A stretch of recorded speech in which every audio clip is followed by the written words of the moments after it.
आपके द्वारा। नमस्कार, मैं अंकिता जैन और आप देख रहे हैं जागृत इंडिया चैनल।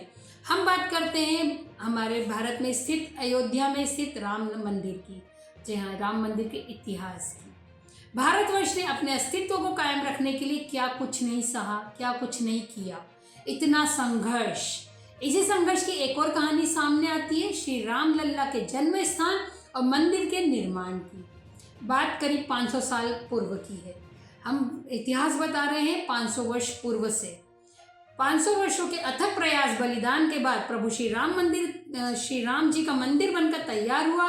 उसका उद्घाटन 22 जनवरी 2024 सोमवार के दिन हमारे माननीय प्रधानमंत्री श्री नरेंद्र मोदी जी और बड़े बड़े साधु संत, नेता, अभिनेता और लाखों जन जो भक्त जन है उनकी मौजूदगी में हुआ। इसी दौरान राम लल्ला प्राण प्रतिष्ठा अनुष्ठान भी किया गया। लेकिन क्या आपको पता है कि इस मंदिर को बनने के लिए कितने लोगों ने बलिदान दिया और क्या क्या संघर्ष उनको करना पड़ा? हमारे पूर्वजों को, हमारे सैनिकों को, हमारे गुरुओं को, पंडितों को झांकते हैं थोड़े से इतिहास में। 7वीं सदी के बाद भारतवर्ष पर आक्रांताओं का आक्रमण बहुत बढ़ गया। आक्रमणकारियों ने काशी, मथुरा के साथ ही अयोध्या में भी लूटपाट की और पुजारियों की हत्या कर मूर्तियां तोड़ने का क्रम जारी रखा। लेकिन 14वीं सदी तक वे अयोध्या में राम मंदिर को तोड़ने में सफल नहीं हो पाए, क्योंकि हर बार राम मंदिर और अयोध्या की रक्षा करने के लिए आसपास के राजा मदद भेज देते थे। हजारों साधुओं ने भी मंदिरों की रक्षा के लिए अपने प्राणों की आहुति दी। विभिन्न आक्रमणों के बाद भी सभी झंझावातों के झेलते हुए श्री राम की जन्मभूमि पर बना भव्य मंदिर 14वीं शताब्दी तक बचा रहा। कहते हैं कि सिकंदर लोदी के शासनकाल के दौरान यह भव्य मंदिर मौजूद था। 14वीं शताब्दी में हिंदुस्तान पर मुगलों का अधिकार हो गया और उसके बाद ही राम जन्मभूमि एवं अयोध्या को नष्ट करने के लिए कई अभियान चलाए गए। अभी तक हमने 7 से लेकर 14 तक के बताया कि हमारा राम मंदिर स्थित था, लेकिन इसके बाद कार्यक्रम शुरू हुआ मंदिर तोड़ने का। अंततः वह सफल हुए। कैसे हुए हम आपको बताते हैं। अंततः 1527-28 में इस भव्य मंदिर को तोड़ दिया गया। उसी जगह बाबरी ढांचा खड़ा किया गया। कहते हैं मुगल साम्राज्य के संस्थापक बाबर के एक सेनापति ने बिहार अभियान के समय अयोध्या में श्री राम के जन्म स्थान पर स्थित प्राचीन और भव्य मंदिर को तोड़कर एक मस्जिद बनाई, जिसका नाम था बाबरी मस्जिद। बाबरनामा के अनुसार 1528 में अयोध्या पड़ाव के दौरान बाबर ने मस्जिद निर्माण का आदेश दिया। अयोध्या में बनाई गई मस्जिद में खुद 2 संदेश इसका संकेत भी देंगे। आप इस संकेत को देखेंगे तो आपको ये समझ में आएगा और आप इतिहास जरूर पढ़िएगा। एटलीस्ट आपको पता होना चाहिए कि हमारे अयोध्या का इतिहास क्या है। इसमें एक खास तौर से उल्लेखनीय है कि इसका सार है कि जन्नत तक जिसके न्याय के चर्चे हैं, ऐसे महान शासक बाबर के आदेश पर दयालु मीर बकी ने फरिश्तों की इस जगह को मुकम्मल रूप दिया। हालांकि ये भी कहा जाता है कि अकबर और जहांगीर के शासनकाल में हिंदुओं को यह भूमि एक चबूतरा के रूप से सौंप दी गई थी, लेकिन क्रूर शासक औरंगजेब ने अपने पूर्वज बाबर के सपने को पूरा करते हुए यहाँ भव्य मस्जिद का निर्माण कर ही दिया और उसका नाम था बाबरी मस्जिद। लगभग 1,74,000 हिंदुओं ने दी अपने प्राणों की आहुति। जब मंदिर तोड़ा जा रहा था तब जन्मभूमि मंदिर पर सिद्ध महात्मा श्यामनंद जी महाराज का अधिकार था। उस समय भीटी के राजा मेहताब सिंह बद्री नारायण ने मंदिर को बचाने के लिए बाबर की सेना से युद्ध लड़ा। कई दिनों तक ये युद्ध चला और अंत में हजारों वीर सैनिक शहीद हो गए, जो कि हमारे राम मंदिर की रक्षा कर रहे थे। इतिहासकार कनिंघम अपने लखनऊ गजेटियर के 66वें अंक के पृष्ठ नंबर 3 पर लिखते हैं कि 1,74,000 हिंदुओं की लाश गिर जाने के पश्चात मीर बकी अपने मंदिर ध्वस्त करने के अभियान में सफल हुआ। तेवी दिन अब इसी में किन किन ने हम साधु संत ने, राजाओं ने अपने प्राणों की बलिदानी दी, कितने वीरता से युद्ध लड़ा, कितनी वीरता से हमारे राम मंदिर की रक्षा की, हम जानते हैं। देवीदीन पांडे का बलिदान।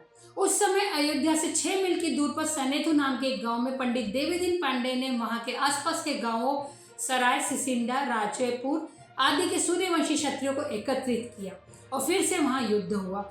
पंडित देवीदीन पांडे सहित हजारों हिंदू शहीद हो गए और बाबर की सेना जीत गई, क्योंकि उनके पास बहुत हथियार और ये कुशल सैनिक थे। महाराज रणविजय सिंह का बलिदान। पांडे जी की मृत्यु के 15 दिन बाद हंसवर के महाराज रणविजय सिंह ने सिर्फ हजारों सैनिकों के साथ मीर बाकी की विशाल और शस्त्रों से सुसज्जित सेना से राम लल्ला को मुक्त कराने के लिए आक्रमण किया।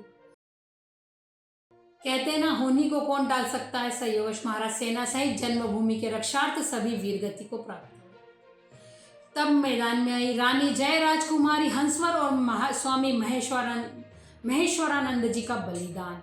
जी हाँ, स्वर्गीय महाराज रणविजय सिंह की पत्नी ने भी एक जिम्मा उठाया अपने पति का। उन्होंने कहा, पत्नी जय कुमारी हंसवर ने अपने पति की वीर गति के बाद खुद जन्मभूमि की रक्षा के कार्य को आगे बढ़ाने का बीड़ा उठाया और लगभग 3000 नारियों की सेना लेकर उन्होंने जन्मभूमि पर हमला बोल दिया और हुमायूं के समय तक उन्होंने छापामार युद्ध जारी रखा। और इधर स्वामी महेश्वरानंद जी ने भी सन्यासियों की सेना बनाई।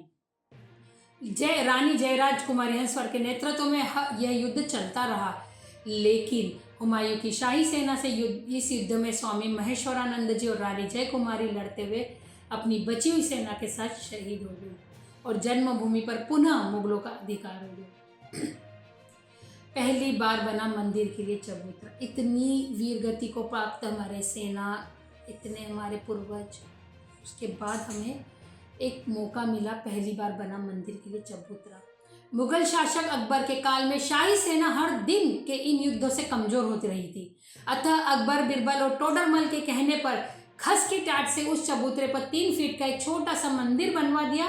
अकबर की इस कूटनीति से कुछ दिनों के लिए जन्मभूमि में रक्त नहीं बहा।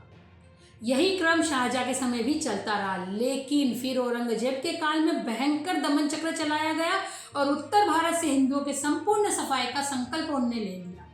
औरंगजेब ने लगभग 10 बार अयोध्या में मंदिर को तोड़ने का अभियान चलाकर यहाँ के सभी प्रमुख मंदिर और उनकी मूर्तियों को तोड़ डाला। उसने वह चबूतरा भी जमींदोज करवा दिया, वो चबूतरा भी तोड़ दिया।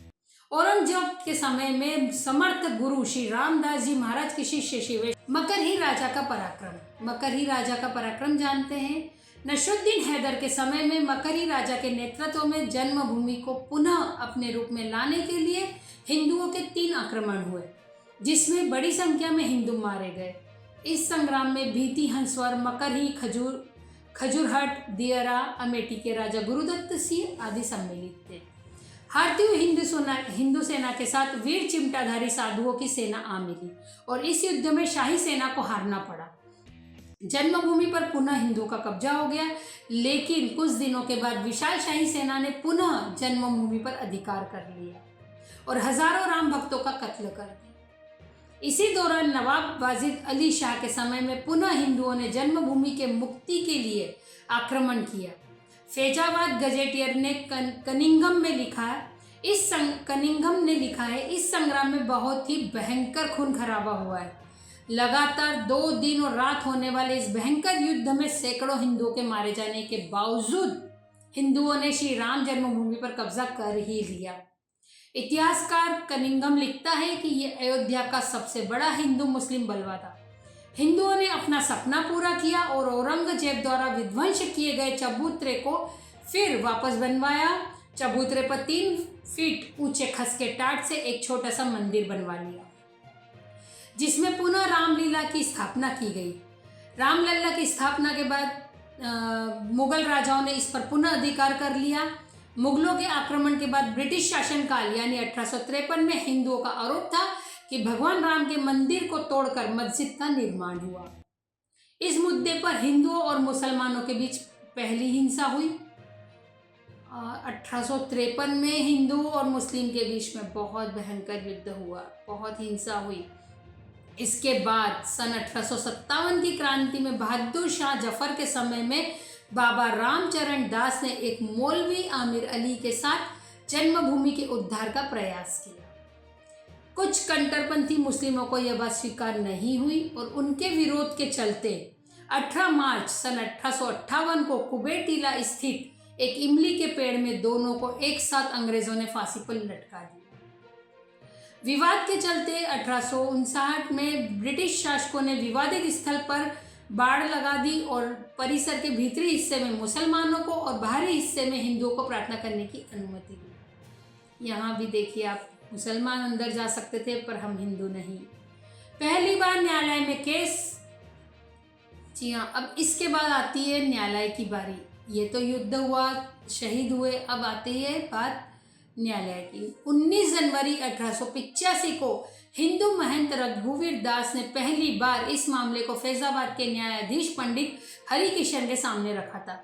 इस मामले में कहा गया था कि मस्जिद की जगह पर मंदिर बनवाना चाहिए क्योंकि वह स्थान प्रभु श्री राम का जन्म स्थान है। भारत सरकार ने वर्ष 1947 में मुसलमानों को विवादित स्थल से दूर रहने के आदेश दिए और मस्जिद के मुख्य द्वार पर ताला डाल दिया, जबकि हिंदू श्रद्धालुओं को एक अलग जगह से प्रवेश दिया जाता रहा। 1949 में सरकार ने इस स्थल को विवादित घोषित करके ताला लगा दिया। भगवान राम की मूर्तियां मस्जिद में पाई गई। कहते हैं कि कुछ हिंदुओं ने मूर्तियां वहां रखवाई थी। मुसलमानों ने इस पर विरोध व्यक्त किया और दोनों पक्षों ने अदालत में मुकदमा दायर कर दिया।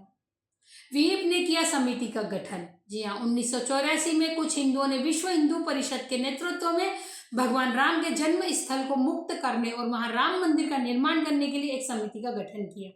बाद में इस अभियान का नेतृत्व भारतीय जनता पार्टी के प्रमुख नेता लाल कृष्ण आडवाणी ने संभाला। बाबरी मस्जिद एक्शन कमेटी का गठन। 1986 में जिला मजिस्ट्रेट ने हिंदुओं को प्रार्थना करने के लिए विवादित मस्जिद के दरवाजे पर से ताला खोलने का आदेश दिया। मुसलमानों ने इसके विरोध में बाबरी मस्जिद संघर्ष समिति का गठन किया, यानी बाबरी मस्जिद एक्शन कमेटी। मंदिर आंदोलन हुआ तेज। 1990 में विश्व हिंदू परिषद ने राम मंदिर निर्माण के लिए अभियान तेज किया और विवादित स्थल के नजदीक राम मंदिर की नींव रखी।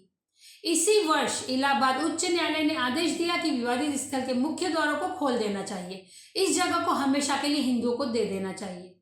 पर आपको जानकर हैरानी होगी कि मुलायम सिंह के आदेश से मारे गए हजारों राम भक्त। जी हाँ, 30 अक्टूबर 1990 को हजारों राम भक्तों ने मुख्यमंत्री मुलायम सिंह यादव द्वारा खड़ी की गई अनेक बाधाओं को पार तो कर लिया और अयोध्या में प्रवेश भी कर लिया और विवादित ढांचे के ऊपर भगवा ध्वज भी फहरा दिया। लेकिन 2 नवंबर 1990 को मुलायम सिंह यादव ने कार सेवकों पर गोली चलाने के आदेश दे दिए, जिसमें सैकड़ों राम भक्तों ने अपने जीवन की आहुतियां दी। सरयू तट राम भक्तों की लाशों से पट गया था। इस नरसंहार हत्याकांड के समय कोठारी बंधुओं के बलिदान की चर्चा खूब रही। 6 दिसंबर कार सेवा के लिए अयोध्या में सुबह से ही लाखों भक्तों का जमावड़ा। हजारों हिंदुओं की हत्या के बाद देश भर के हिंदुओं में क्रोध की आग भड़क गई। जी हाँ, लाखों भक्तों का जमावड़ा। आप जानेंगे, अब जब आपके परिचित, आपके अपने परिजन शहीद हुए तो स्वाभाविक है हिंदुओं में क्रोध की भावना तो जागनी ही कहते हैं कि क्रोध नहीं करना चाहिए, लेकिन कुछ जगह क्रोध दिखाना भी बहुत जरूरी हो जाता है। इसके बाद लाखों राम भक्त 6 दिसंबर को कार सेवा हेतु अयोध्या पहुंचे। 6 दिसंबर 1992 को बाबरी ढांचा ढहा दिया गया, जिसके परिणाम स्वरूप देश भर में दंगे हुए। इसी मसले पर विश्व हिंदू परिषद के नेता अशोक सिंघल, भाजपा नेता आडवाणी जी, यूपी के पूर्व मुख्यमंत्री कल्याण सिंह जी, मुरली मनोहर जोशी जी और मध्य प्रदेश की पूर्व सीएम उमा भारती जी, साध्वी ऋतंभरा सहित 13 नेताओं के खिलाफ आपराधिक साजिश का मुकदमा चलाने की मांग की गई थी। देखा हाँ आपने, हमारे साधु संत सनातनी भाइयों का श्री राम के लिए बलिदान। इतने हमारे पूर्वज, इतने सैनिक शहीद हुए, इतने भयंकर दुख झेलने के बाद राम भक्तों को राम मंदिर मिल ही गया। आज अयोध्या में भव्य और सुंदर मंदिर बनकर तैयार है। आज देश विदेश से देशभक्त के भक्त, राम भक्त सभी रामलला के दर्शन करने आ रहे हैं। ऐसे ही मध्य प्रदेश की खबरों से अपडेट रहने के लिए देखते रहिए हमारा चैनल जागृत इंडिया। हमारे चैनल को लाइक करें, शेयर करें, सब्सक्राइब करना ना भूलें। तब तक के लिए नमस्कार।